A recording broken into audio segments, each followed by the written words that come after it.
This week, a very exciting and fun segment. I always look forward to when we have folks on the show that we're talking about lighters and cutters. I'm a gadget guy, so I love the geeky talk about lighters and cutters. We have two representatives from Colibri here on the show today. Mann and Jimmy Muido will be joining us and showing off some really awesome and cool products, so that's going to be fun. After that, we're going to do Stogies of the Week. Joe's going to talk about some Fuente, some Tatuaje, and some Camacho, and I'll talk about what I've been smoking as well. All that and more on this edition of the Stogie Geeks Show.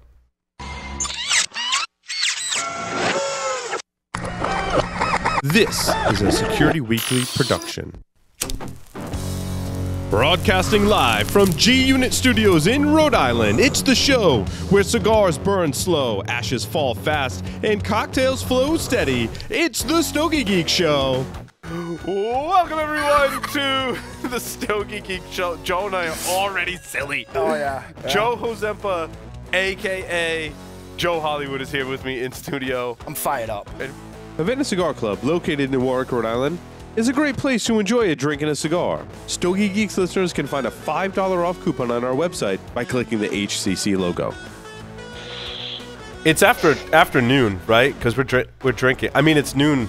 It's noon somewhere. Hey, welcome to the Stogie Geek Show. I'm your host, Paul Asadorian, broadcasting live from the Stogie Geek Studios inside G-Unit Studios, which through the magic of cameras looks like we're in someone's living room. If you could only see all the other stuff around us, you just get to see the good stuff, including looking at none other than Mr. Joe Hollywood, who's here to my right. How are ya? I'm good. How's everything going? I got bourbon, I got cigars, and I got some awesome lighters and cutters as well. So I love these accessories. I'm digging it. I want to introduce our special guest for today. While we're introducing also our whiskey and some cigars as well. But Mann is here. Welcome back to the Stogie Geek Show. It's been at least 2 years, right? Yeah, 2 years and about 4 miles away. That's it. Don't be a stranger, Les. Yep. I want to see you more than every 2 years, so make sure you come back more frequently. How's that? Will do. On the lines, but welcome back. It's nice to have you. Jimmy Muido is on the lines via Skype from New York. Jimmy, welcome to the program. Thank you so much for having me. Appreciate it. Now, Les, you're the executive vice president. I don't know what that means. You do sales? you do vice president? I do a lot of different things. Okay, yeah. all right. But Jimmy's the creative director. Now, Jimmy, you're doing a lot of the design work for the products. Is that correct? Correct. Yeah, I do all the design work. That's awesome. Awesome. So glad you guys could make it to the show today.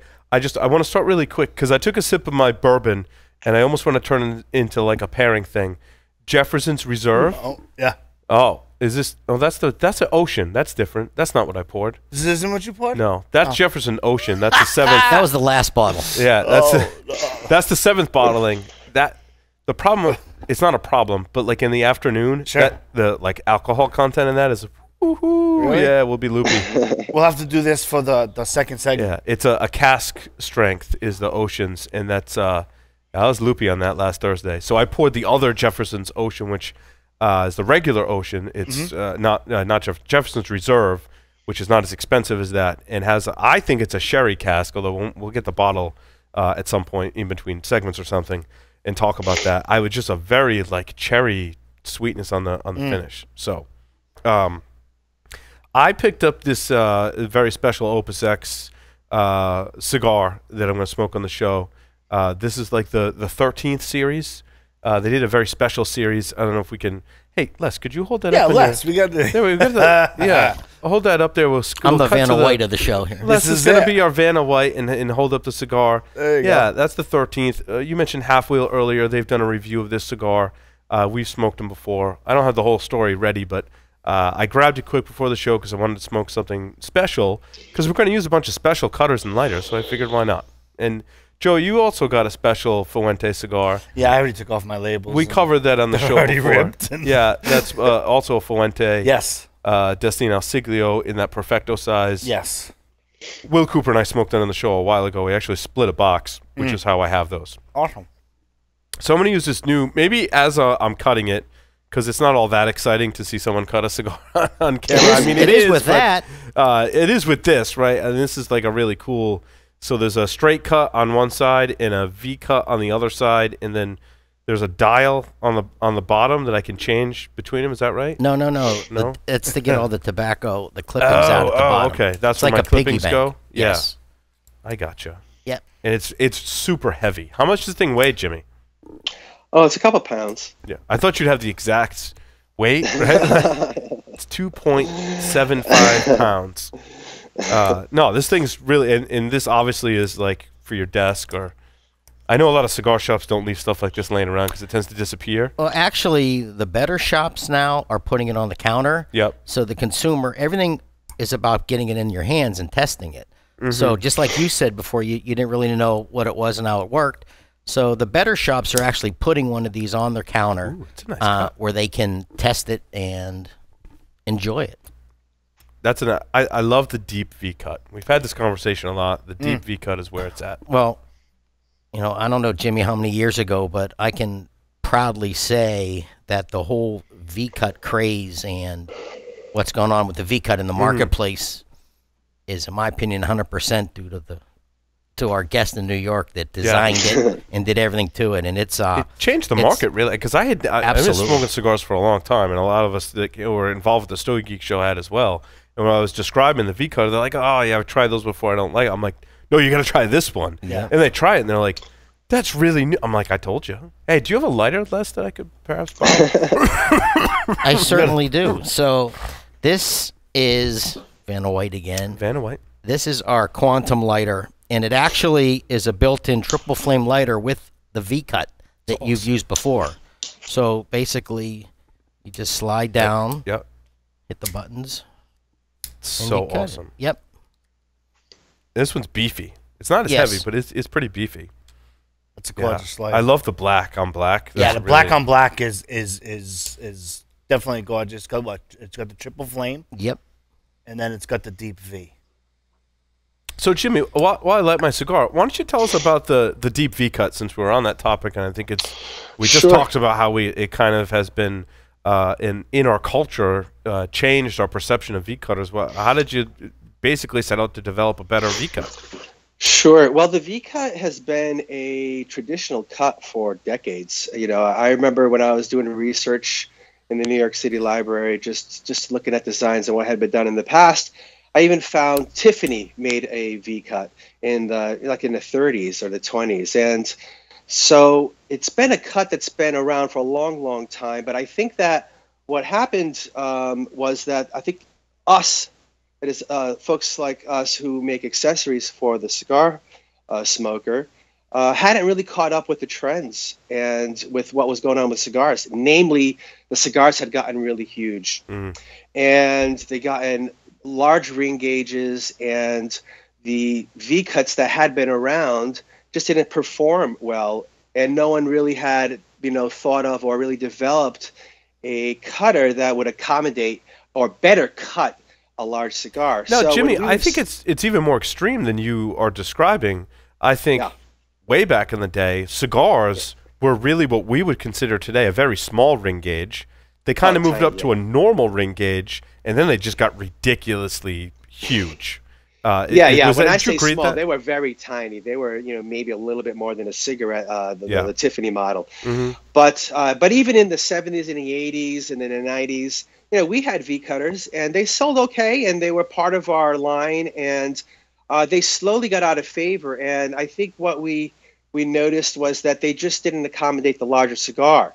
And so when we set about to, and people would talk to us a lot, hey, why don't you guys come out with a new V cutter? And we'd have even consumers at consumer shows that we'd attend would ask for it, and retail partners would ask for it also.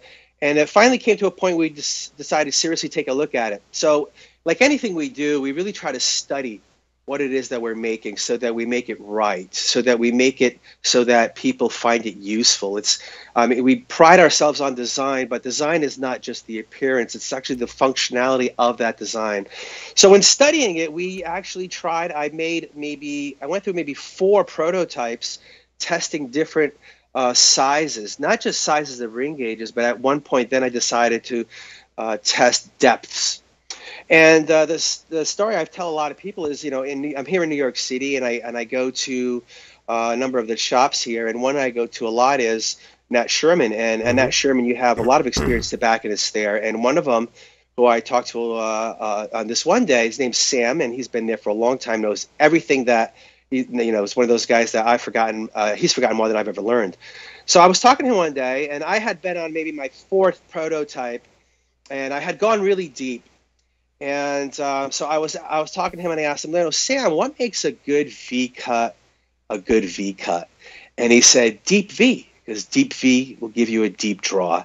And that really confirmed the approach I was taking, but I just went extreme and went as deep as I could, develop the right bowl shape so that we would not only control how much of the cigar you put in, but more importantly, control where it cut so that we wouldn't unravel the cap and unravel the rest of the cigar. Now, every cigar is a little different. Some of them are not as domed as others are not. The curve is not as perfect. Some of them have more squared off ones. But after testing, dozens and dozens, we finally came out with we finally decided on a shape and a depth and a width that we felt was really, really good.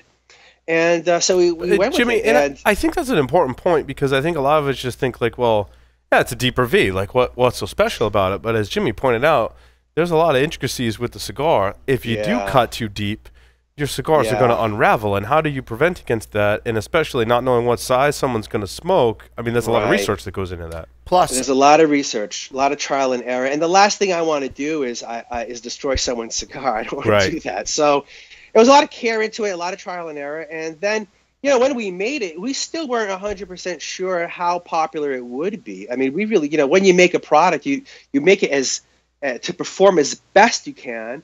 You make it to look as best you can. You try to put as much value, meaning you get the price as good as you can get it. But in the end, you don't really know the reaction of cigar smokers or the general public until it's out there. And it really started to grow pretty fast, and I would say every year it gets even faster, and it's become a bit of a phenomenon. It's really amazing, and we're really excited about it and really happy that people have taken on to it. I find, Joe or Les or Jimmy, if you find this as well, but the deeper V cuts, it doesn't change the flavor profile. I want to say that it enhances the flavor profile. Does anyone know why that is? I can't quite put my finger on it. Well, like I was saying, the approach that we ended up taking was to get a deep draw. I personally like a deep draw. I like a lot of smoke to come out. And the fact that most people, or a lot of guys, especially cigar geeks, right, Stogie Geeks, let's say, they like, the stronger cigar. And I think that there's a reason that, that they also like to, a big draw, is that they want to get the full concentration, the full flavor of that cigar. They're chasing that flavor. So the V cut is a way to get a different bit of a shape, but you get a lot of smoke coming out, and it is a bit concentrated in the flow, almost as if it were a punch, right? Because it's not coming out wide, it's coming out fine, and I think it hits your palate in a certain way. So, everyone's a little bit different, but that's the kind of the thing I get from a V-cut or our deep V-cut. Now, is it more surface area? I mean, other than a straight cut, like, I don't know if there's something you measured in your research, Jimmy. Yeah. I kind of just thinking about it conceptually feel like there's more surface area. There is that's more exposed. surface area because it is going in deep, so you have more surface area. So it's almost like opening up. If you were able to stretch it, it's almost kind of doing that in a way. So, yes. That's awesome. Yeah, I do like more smoke from my cigars, which I think is why I prefer the deeper V. I also think it's very important that in product development, and Jimmy's a perfect example, where Jimmy's not just sitting around a desk developing product. He's out talking to customers. He's out talking to consumers, what they like, and he knows what he wants to develop and produce. So a big part of Jimmy's job is to go smoke cigars with people. Yeah. Isn't that what everybody does in the industry? Market research. Yeah. Jimmy, I travel if you're looking for an assistant. That's right. I'm just not available on Mondays. And the other fun, and I'm going to use it as fun, Jimmy talked about function and design. When consumers take the V-cut and they slide down on the trigger and it pops up quickly, they love that. So right away, tactile feel. Absolutely. Yes. And right away, they have that attention. We do a lot of consumer events. and there'll be like 5 people around, and he'll say, like, you know, hey, Butch, check this out. Yeah, and he'll do it again and do it right. again. And by the way, that's before they even cut to see how deep the V is. Then they cut and see, you know, how deep the V is, and then it's, so there's, you know, there's a lot of fantastic things for a consumer, for a retailer with this product. And Jim and I were talking about it before the show too, the engineering that goes involved with having springs and screws that actually stay in place when it has that jarring kind of effect on it. I mean, I know like anyone that's a homeowner like myself, right? Like your closet doors and locks and all that stuff loosens up over time from use, and you're going to go back and, you know, tighten them up. So to have engineering like that, Jimmy, I'm sure you can speak to the challenges there. At the end of the day, it's a tool and it has a job to do. So it's not merely trying to look good, right? It has to perform a job. It has a certain function, and it has to do it properly the way people expect it to do. And it has to do that every single time, and it has to do that consistently. So there's a lot of engineering that goes behind the scenes on a lighter, on a cutter, on a humidor, on a cigar case, everything that we do. So we test it over and over again.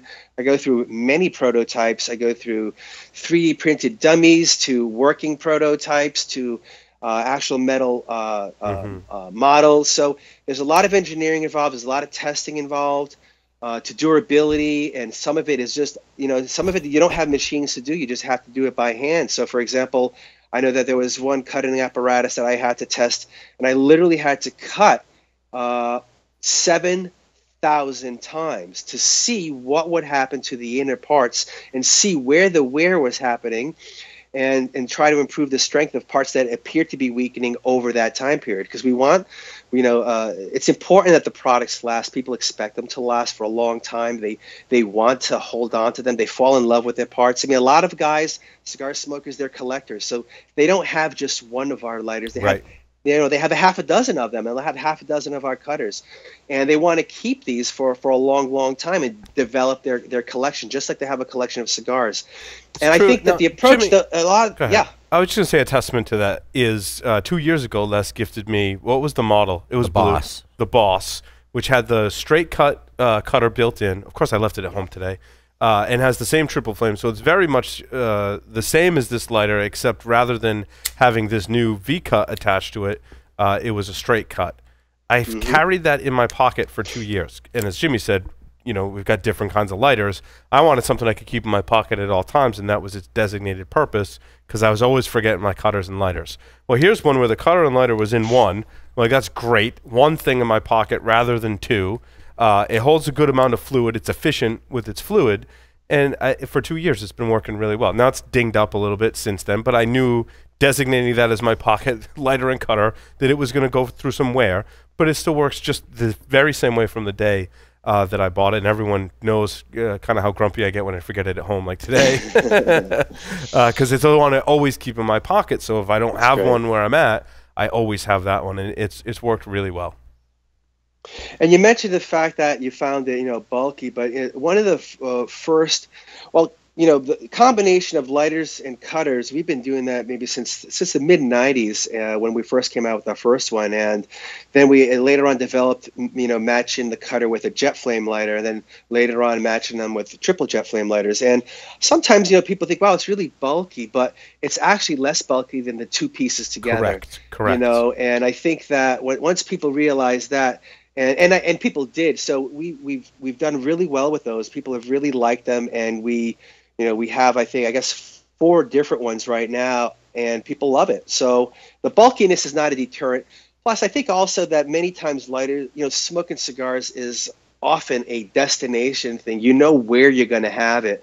So it's not like you just might pop up and just spend an hour out of nowhere or 2 hours smoking a cigar. You're going to plan it, so people will plan to carry their stuff with them at that time too. I found the straight cut version of the Boss, did you say? Not to be too bulky in my pocket.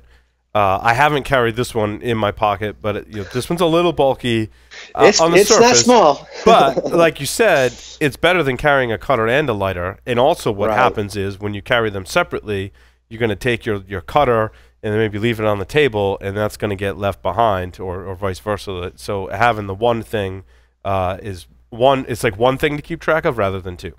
Yeah, it is convenient. This is really cool lighter. I love the all black. It's pretty awesome. Well, you've got a really cool cutter there. That's pretty. So this really plays on, let's call it the next generation of our V-cut. This is called our SV cut. And again, it has the V-cut on the front that cuts up to a 60 ring gauge cigar.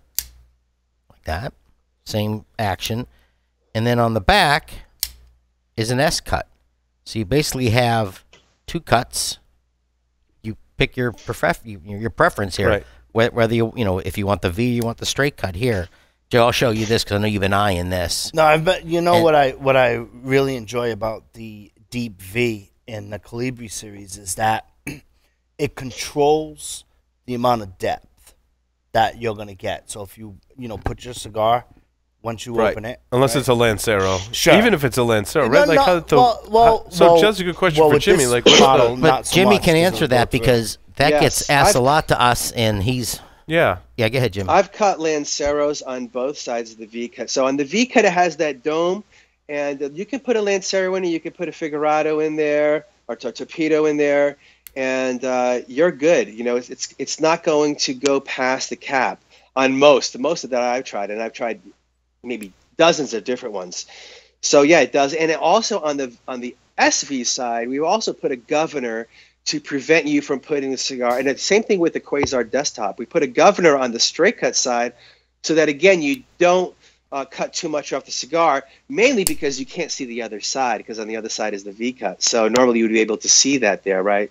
So there's a governor there that prevents you from putting it in too far, and it cuts to 2.5 millimeters, actually, as a measurement. I know you like precise numbers. I like that. I'm a nerd. I need precise. But as a story on that is I had another tabletop cutter that was like a gift or something, right? And you're right. When you use a tabletop, you don't know how far your cigar is going in. And my friend made the cut, and he's like, "Oh, I took off." And this is someone who was actually Stogie Santa. It's like one of the most experienced cigar smokers that I know. He's like, "I took off too much," and it wasn't his fault. It was the fault with the design of the device. And so I like the fact that you have that in 2.5 millimeters. That's important. Yes, on both the tabletop and the pocket cutters. Yep. That's awesome. That's awesome. And also, they'll allow a torpedo in there. So the governor is split in the middle so that there is space to fit the torpedo. So you can do any cigar basically there. And I did use the V cut on this one with my torpedo. It's a torpedo. Yeah. And it's very common. Awesome. I mean, people are inventing cutters now. I mean, they like using the cutter so much, the V cut so much, because it does cut very crisply. And so, like, you see a lot of people now, especially on social media, posting the X shape now that people are doing, and posting various different, just playing and having fun. I think that's a lot of the things that we try to do also is to make the product fun. It's not so serious. Smoking a cigar is pleasurable. The time you spend is pleasurable. And we want the products not just to only perform and not just to look good, but I want you to have fun with it. I like that it's fun. Why would you want a desktop table cutter that can cut two cigars? Well, because it can cut two shapes into cigars, but also because it's fun. Why not? And why not build some, fun into what it is that you're doing as far as on the product side? So it's no different than any other toy. I like to think about how when I was a kid, I'd go to the toy aisle in a toy store and how excited I would get about looking at stuff. And I feel that a lot of guys, when we see them at the shows, we do these cigar shows, and we might see, 1,000, 2,000, 3,000 people in a weekend. They get very excited about checking out accessories. It's fun, It's one of the things I like about having cigar smoking as a hobby. Sure, I enjoy the cigars, I enjoy pairings, but like I enjoy the accoutrements too. Like Jimmy said, like it should be fun. Like I get to try out some different things. Well, just remember one thing: before you smoke your cigar, you're going to cut with a Colibri cutter. You're going to light with a Colibri lighter. So you're going to start the whole experience. Yeah. And when you have that with fun, Colibri, good right? experience, I think I said that. Now you're going to get into enjoying your cigar. And Jimmy also mentioned that, and you mentioned too, if you ruin a cigar, you're not going to have a fun experience. Right. So we want to make sure with the SV cutter and the Quasar cutter that it's kind of, cutters for dummies to a point where you're not going to ruin it, and then you have the beautiful lighter. So we set the stage for the nice hour or 2 hour experience of enjoying your Fuente cigar there is having our accessories start the whole process. It's interesting you say that, Les. I was at a security event, and there was a security vendor that was giving out as their freebie giveaway. I don't think they were giving them out, but they saw our Stogie Geeks stickers that we were handing out, and they're like, "Oh, we got some cigar cutters. Hold on." And they were branded with the company name, and they were stainless steel. Joe knows, because did you try and cut your cigar with it? I actually have it on my desk here at the studio. And it's just for decoration, because I tried cutting my cigar with it, and I was like, that was absolutely terrible. Like, there was just so much wiggle room. Well, there's so much wrong with that actual design, because with the Colibri stuff, when you press it, it's got that spring. It's there. Yes. The other one, you had to pull it. Yes. To expand it. And then, like, I was really nervous because on the other angle, where the blade would go into, it was the actual open face. Yeah. You know, so if you look at it, I'm like, oh, I'll try, you know. Well, and it was just a terrible experience. A different design. Yeah. People are putting their brand name on bad product. Correct. And we partner with every major cigar manufacturer with our cutters, with our lighters, where we do co-branding together. And obviously they know that they like the products that Jimmy has been developing they have the confidence in it to put their name on our products. And that's a huge testament to the quality and to the design and to the function that Colibri has done with his products. That some other major company is going to put their name on our products. And the worst thing in the world is if a cigar manufacturer buys in my life, we don't use the word cheap, we use less expensive product, and it ruins cigars, then they're going to say, wow, this brand, ruined this. I'm sure their cigars are going to be as bad as the cutter. Exactly. And you've got another lighter over there. Is awesome. Joe, do you want to talk about that lighter? I don't know. Joe's never seen this lighter, so here we go. By the way, you want to travel with Jimmy? Yeah. Here's your interview. Here you go. All right. Ladies and gentlemen, I want to introduce you to, it's designed right here in New York City. This is the Colibri Daytona, correct? Yeah, very good. This is the Colibri Daytona. And let me tell you something. Not only is the color just sparkling like my personality, right? It has a what I like about it is all the attributes to what the lighter does. So you have obviously where the flame comes out, and you have the dial, so you can do that. They're all accentuated. So in other words, you can really see where the dial is. It's got a bigger dial. Les is going to show you. Oh, so you can just turn the. But it's all grooved. So if you're a techie, you're like totally like feeling this thing. Then you look at the fuel, how much fuel is left in the gauge. I love the window. Yeah. Oh, the window is so banging. I don't know. I'm probably gonna catch flack for saying this, especially with Paul. The front is ribbed, so it's ribbed for your pleasure. You know what I mean?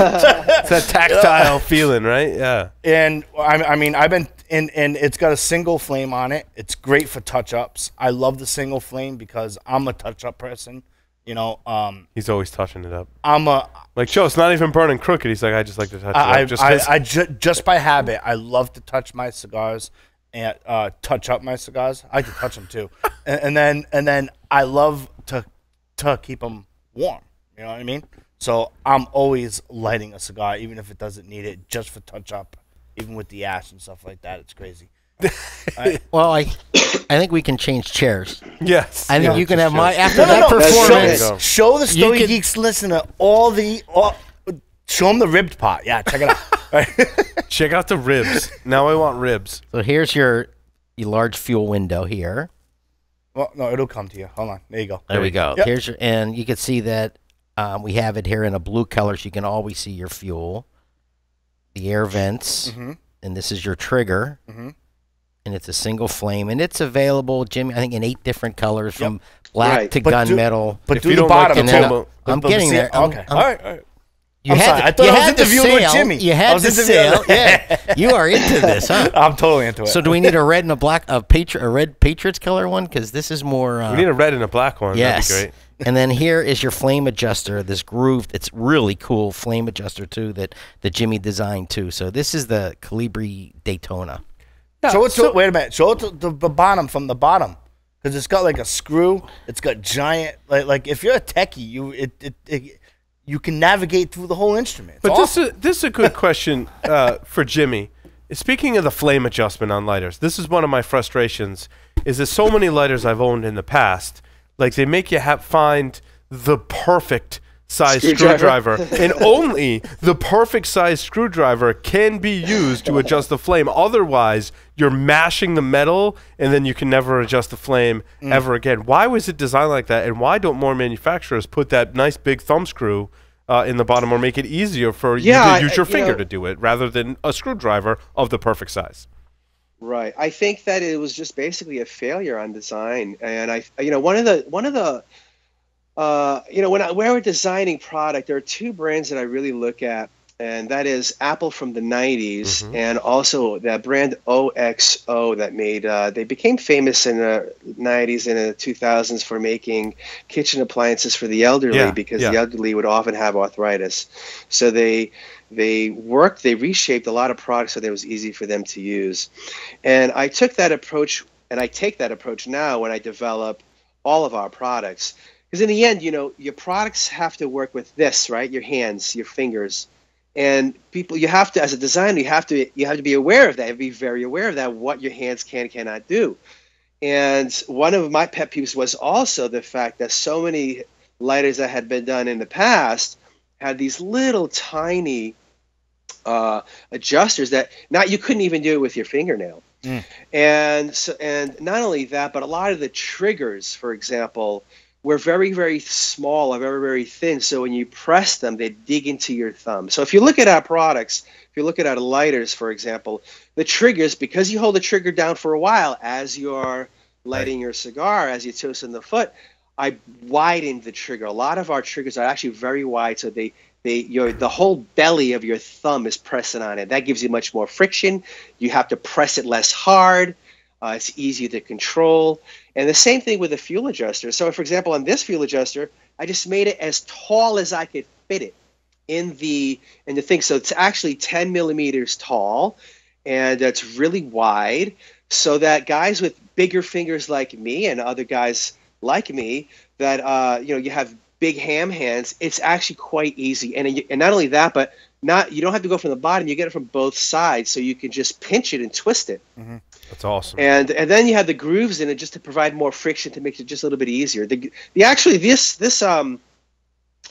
fuel wheel was actually one of the most difficult parts to make, because I wanted to have a spiral look in there just because I liked it and I thought it would look great.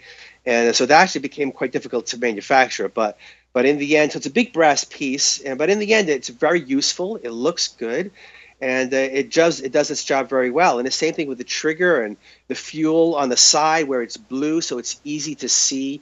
All of these things, again, we really try to think out the products so that in the end, when you're using them, that they're easy to use. As a matter of fact, another example is, for example, we talked about how when you press down on the trigger on a V-cut, it has the spring to pop it open. And that's convenient and that's cool, and people kind of dig the reaction. I like watching people's reaction when they first see that. But it actually has a function. The spring is not only there to open it up. The spring is actually there, more importantly, well, first of all, if you look at the V-cut, the way it's shaped, it has these contours that are made to tell you where to put your fingers. And you'll automatically put your thumb on the top and your fingers on the side and the finger on the bottom. That's where the scalloped edges are. But those springs are providing tension to hold it open while you get ready to put the cigar in and place the cigar. And then once you're ready, you can snap it. If the spring was not there, then it would be collapsing on you all the time before you even get your cigar in. So there's a lot of stuff there that hopefully you don't notice. All you know is that it worked great and you loved it, but there's actually a lot of stuff going on to make that experience as seamless and as intuitive as possible. I've used cutters thousands of times, and I've never actually thought about how your traditional cutter has the two open holes, so you could put your fingers in there, and you manually have to be the spring in that design at the same time. Yeah, and I never realized that. Is there like some history of like the design of cutters that have kind of made the evolution, or like why were they designed that way in the beginning? Was it just easy to make cheap cutters that had those two openings? Well, I was talking about the old V-cut, for example, and the old V-cut, a lot of these tools were based off other cutting tools. So, for example, the old V-cut was a pinching tool, and it worked this way. And basically, the reason why it worked this way, where you'd put your cigar in like this, and then you'd close pinch, right, like that. The reason was because of textile clippers work that way. So instead of the trimmer, instead of it cutting like this, with like scissors would cut, they just put a V-cut on the end, and they just basically use the same mechanism. So they translated an existing mechanism to the cigar world, and that's what happens in a lot of things. And I even do that myself, where I might see someone engineered a great sort of mechanism, and I apply it to the cigar accessories world. So a lot of the and the same thing with this cigar cutter. It just basically comes off the idea of scissors, and with scissors, they didn't have springs either. They had basically two loopholes or holes where you could control the up and the closing. Right. So now, they're basically Jimmy, applications of other ideas. Speaking of scissors, do you have cigar cutting scissors in your product lineup today? And if so, why or why not? We don't, and the reason we don't is we've had them in the past. And one is the lack of portability in them, and also what we try to do in everything that we do, literally everything we do, is that if we're going to do something, especially if we're going to do something that we haven't done in a while, we want to improve it. We want to do it better than it exists. We don't just want to have another one. So with lighters, every time we make a lighter or every time we design a lighter, we want to improve the lighter experience and bring something else to the table, whether it's a large blue fuel window or a really large fuel adjuster or increased altitude performance or whatever it is. So with the scissors, I don't think that it improves the current way of cutting cigars. And if we thought we had an idea that would improve how you cut a cigar in a scissor format, then we would try to do that. Yeah, so I have an idea. All I want is 10% royalty on every sale. So all right. You get scissors, and going back to your idea of the spring, rather than traditional scissors that I've used in cigars and for other things, typically don't have a spring. There might be tools in your toolbox that are spring-loaded. Like wire cutters. Yeah, what about cigar scissors that are spring-loaded? You take your spring-loaded idea, you put it in your scissors, you come up with a nice, fancy scissor. You're not pretending that someone's going to put it in their pocket. It goes along with your tabletop cutter, your tabletop lighters, and it's spring-loaded cigar scissors. I'll work on a prototype. Yeah, see that? Designed in collaboration with Stogie Geeks. See, designed in Providence, 10%. Yeah, 10% royalty. That's it. That's all I want. I watch Shark Tank, so. No, I hear it. I think what you're absorbing is Jimmy's talking about the springs and the mechanisms, and now you're starting to say, yeah. Yep. And I like scissors. I think scissors are really, really cool for cutting cigars. They're somewhat of a novelty. They're certainly not as practical, but I think scissors are pretty cool. And I would love, to have some good, high quality scissors. Let's just say the other scissors I've used on the market, I have not been impressed with at all. So, what else? What other products do you have? Do you have your Quasar humidor behind you there? Just this, if you can get a quick view. I do.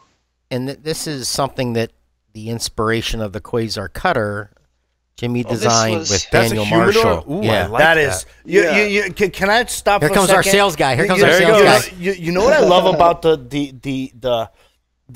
updated Colibri stuff is that everything is accented. You know what I'm trying to say? So the details. So it'll force you to look at it, and when you really get to look at it, even with the Daytona. And what's this called? Well, you're fired. SV. SV, right? Straight V. SV. You know what I like about this? I was just observing this. The call to action button is your logo. You know what I mean? Yes. So for example, it's a lighter. So where the flame would come out, their logo shifts to the side and the flame comes out. And then with the thumb part, where the call to action is to make it go like that, it's your logo. And now that I'm looking at this box, I'm like, so this is like Christmas. Because that thing Put that thing close to the camera. I just want. Did you see the accent on that? Like the way it's got bubbles. What do those do? Like, and this is a compliment because I'm a huge science fiction fan, sci-fi nerd, true and true. Like, if I had to envision on the set of Star Trek what a humidor would look like, it would be that. And for that reason, I want that in my office, just for the sole fact that people would walk in and go, Paul, like, what is that? Did you get a set prop from Star Trek? Like, it would fit with the decor. Like, I think that's really cool, and I think it's a departure from the traditional humidor design. When I see desktop humidors, like, if I've seen one, I've seen them all. No doubt about it. They're all, even if you get the really ornate handmade ones, it's still, a wooden they're box. really pretty, and a lot of work goes into them, and I appreciate that and respect that, but it still looks like a humidor, like a desktop humidor. It's a wooden box. That I'm glad you mentioned awesome. Star Trek because it's called Quasar, which is obviously a star in the galaxy. But it's again what we were talking about before is if we're going to do something, we want to bring something extra to the table, and sometimes that's functionality, and sometimes that's design. And like Les was just saying, we didn't want to just make another square box. There are a lot of those out there, and you can get them and they're readily available. But for us, we want to do something special. So the Quasar design was something that we took from an old lighter back in the 50s that we had, that we made. It was actually a very small pattern, and we just made it larger. And, it makes a great piece at home. And I have a couple here, and we translated that design language into an ashtray, and we translated that design language into the Quasar cutter. And so you're gonna get the full set. I like that from a sales perspective. Like, if you get the humidor, you got to get the ashtray and you got to get the cutter to go with it. You on that? You're on selling that as a set, right? Can I have a tour of that humidor? Can you open that up for us? I want to reach through the screen. Like, so what's that made out of? Well, it's mahogany. So what we did was was quite difficult to make. So when I designed it, started to talk to people about actually making it. And so we had known Daniel Marshall for a long, long time. And, of course, Daniel Marshall, being the premier humidor maker in the world, we started to talk to him about design. And we showed him our initial drawings. And he said, let me get back to you on that. And so he did. He got back to us on it. And so he makes it in a very interesting way where this lid, the whole surface, is one piece of wood, and these pyramid shapes are literally shaved in. So it's a solid block. These are not little pieces that are glued together. It's a solid block, and so is each side. And if you notice, it's all around. There's not a flat black where we got cheap on you. It's all over. So it's a really beautiful piece. And we have it in two different sizes, a 12-inch and a 16-inch model. And so it's all Honduran mahogany. And then inside, you got Daniel Marshall's traditional humidification system. Here I would put my hygrometer. And then, you have your cigars in there. And I also have, a handful of Opus X's and whatnot in there, and some stuff. And you should be smoking. You should be smoking those now, Jimmy. Well, I can't smoke in my apartment building. We used to be able to smoke in the roof, but even that can't do anymore. So so the Quasar is a collection within the Colibri brand, and we have a handful of products like I mentioned, the desktop cutter, the ashtray, which people really, really love. We've already sold out of that ashtray twice. It's such an amazing, this is again where the design is more than just design, is actually function, because in the ashtray, which is a little far away for me to grab, but no worries. These grooves make for perfect placement for your cigar. So along the ashtray, you could place in any direction, and the ashtray is basically this shape with the center hollowed out. Now, see, Jimmy, we got to smoke together because you've got a Fuente Opus X 20th anniversary, right? Is that what that is right there? That is just the absolutely gift for my man Les there. By the way. Oh, fabulous, fabulous cigar. And so what's the retail on the humidors? I'm just curious. Now, I haven't asked you about your lighters and stuff, but I know. So these are all. Go ahead. These are all handmade in California, and they are. The 12-inch is $1,500, and the 16-inch is $1,995. That's awesome. But that's a piece of that's not just a humidor. Well, yeah, you're selling it as a piece. They're all limited edition. They're all numbered. Gotcha. It was a limited quantity made. They're all inside you may have seen there's a plaque with the number of the serial number for your particular piece. So yeah. But that's what I love about our industry is we can have luxury items like that, and $2,000 for a humidor, you're like, that's a piece of furniture for my house. Well, that's not just something to store my cigars in.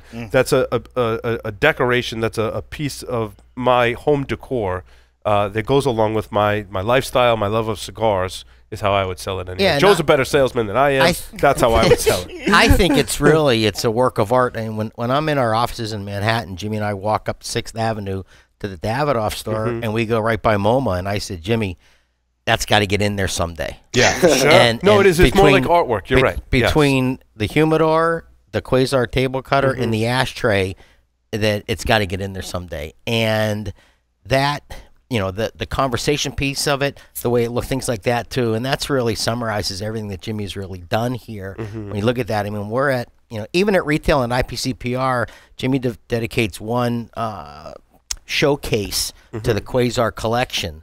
And people walk by there, and it's like being in a museum. Yeah. They stare. Right. And the other thing, what you can't tell from there, is when the light hits it and hits the different sides of the box, it's gorgeous. The job well done. And the design has always been a part of the Colibri DNA from the very, very beginning. And what we try to do today is live up to that heritage of design. We've always been known for design, whether it's functional design.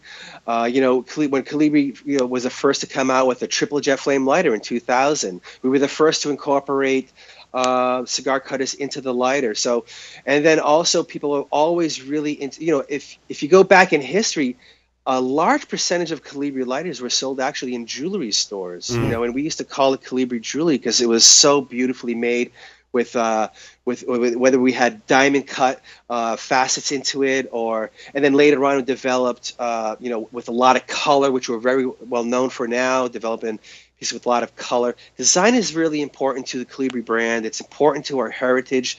It's not, so like I said, it's not just how it looks, which is super important, but also the functionality, and we try to marry those two things together. That's awesome.